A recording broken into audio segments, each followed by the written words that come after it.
Okay, so it's Sunday, August, I don't know, it's like the last week in August, and it's 9:20 p.m. I'm gonna have to go to bed here soon, so I'll make this quick. Got a lot done this weekend, not everything I wanted to, but I did a little bit of drawing? I always say drawing. Took the back bike tire off my bike so I can start getting the wheels turning on cleaning out the free hub. Sorry, these are all the things I'm learning as I go with dealing with my mountain bike and fixing her up.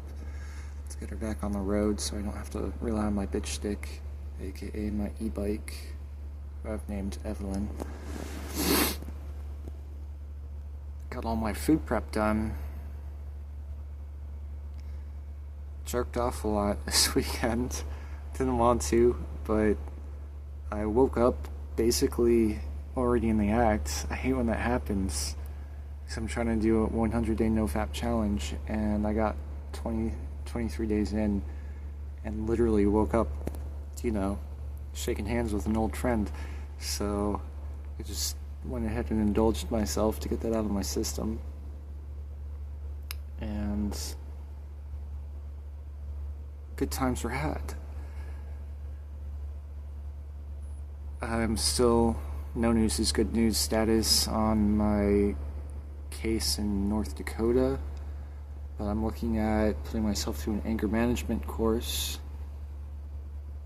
proactively to show that, I have good character, and hopefully that will work towards getting my charges reduced from aggravated assault to simple assault, due to the fact that also my victim repeatedly refused medical treatment when it was offered to her.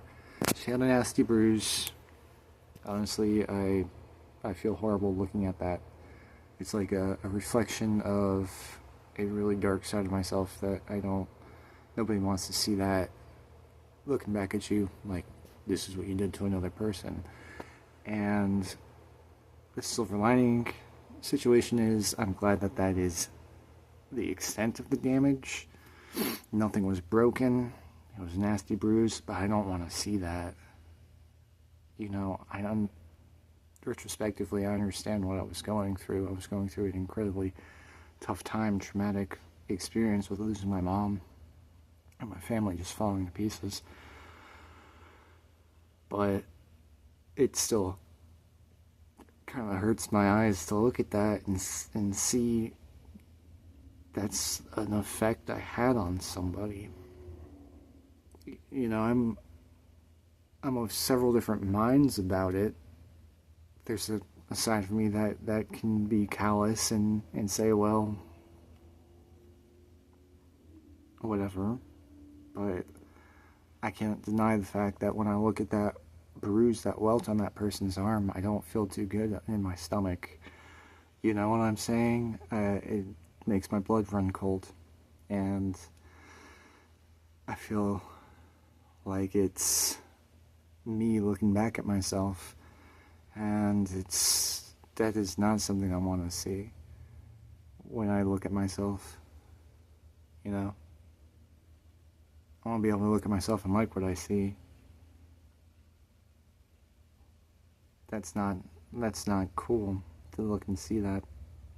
Understandably, I was going through some really incredibly tough shit at the time, but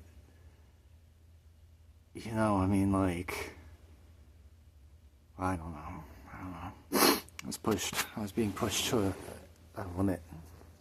I feel like the world will often do that to you.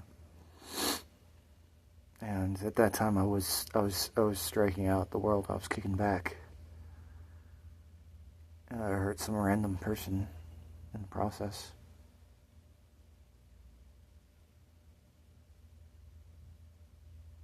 I hope to be able to obviously not go to jail for 2 years, but I also hope to be able to show something for myself in that sort of like make up for it, or something like that, you know, like show that I've been like, that I've changed, I'm not the same person, and that even though it was a lot of stress I was going through, I've learned how to deal with extremely high amounts of stress like that. Because, I mean, life's going to do it to me again at some point down the road. I'm going to be tested like that again. And I don't look forward to it because that was terrible. It was a terrible time in my life. Anyways, I got all my food prep done. That was like 2.5 hours worth of work. Then I just did my laundry. My room is, I didn't do any cleaning my room. I've kind of maintained it.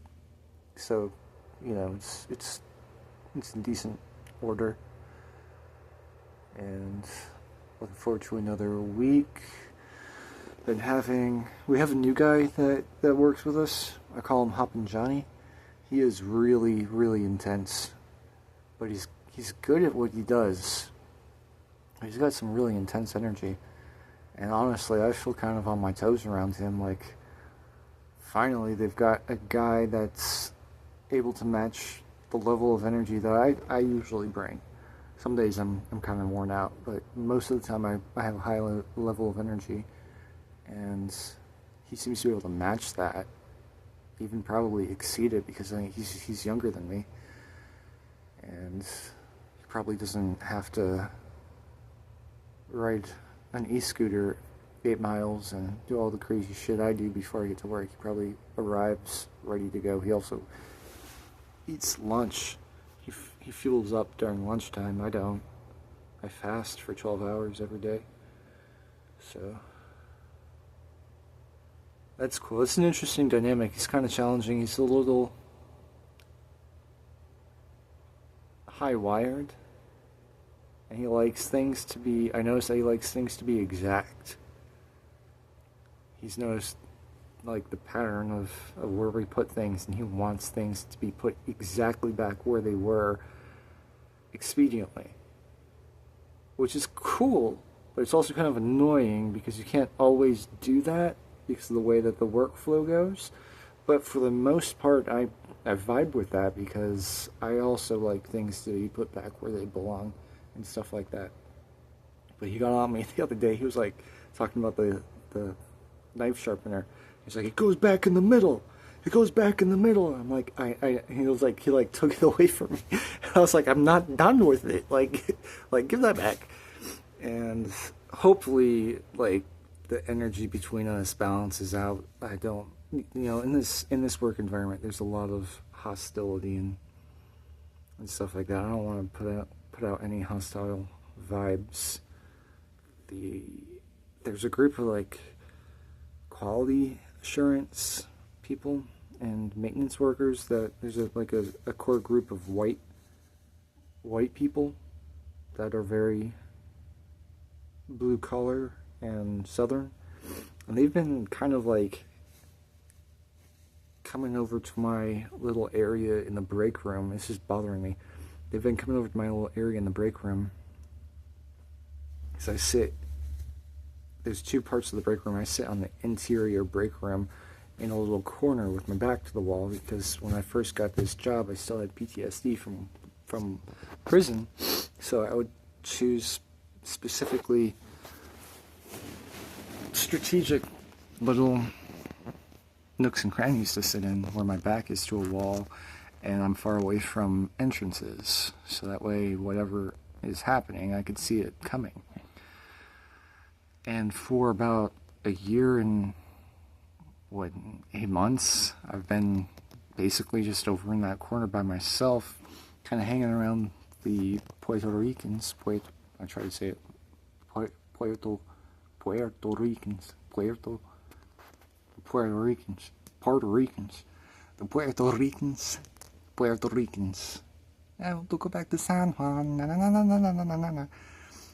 And I kind of have gotten accustomed to just hearing a bunch of Spanish chatter around while I do whatever I do during my break, read, play my video game, which is usually just what I do. Take a 15-minute break we get to 30 minutes, but I sit there for 15 minutes because I want to get back to my station early. But these white people have been slowly encroaching on my little corner, and I don't like it because I don't like the way that they are. They're constantly talking about how much money they have. And I really feel that that is a really disgusting thing to do in that sort of an environment, because there are vast socioeconomical differences between the different hierarchical levels of employees that work at this place. And I don't think it's appropriate to sit there and talk about your B32X500 that you just bought for, no big deal amount of money to you, like $500,000 or whatever. They're sitting there, they're bragging about how much money they have, and they're bragging about all the things that they buy with it. And it really sickens me because I'm barely surviving. And I put my life at risk riding my fucking e-scooter into work every day, back and forth, dealing with what I'm going through. And I have to sit next to some redneck fucking good old boy, whitey tighty motherfuckers who are like, praise Jesus, and I have $1,000 just to throw around for fun, and all this and all that. And then this fucking female dog turns to me, and when she's like the new quality assurance girl, and she looks at me and she goes, don't you ever eat anything, sweetie? Don't you ever eat anything, sweetheart? Baby? Sugar? And like I pretended that I couldn't hear her. I pretended that my headphones were in, I pretended I couldn't hear her. And she's like waving her hand, like knocking on the table, waving her hand in my face. She's like, ain't you never gonna eat anything? I just looked at her. I don't even think I answered her. I just looked at her, and then she like got up and like left suddenly. And I was like, what a piece of shit. What a fucking piece of shit. Like, how are people like that? Like, I hope they die. I wish ill upon them. It makes all the rotten feelings in my heart and in my body well up and come to the surface. It's just, it's disgusting. That kind of mentality and those people, those kind of personalities that I have to navigate and sit around.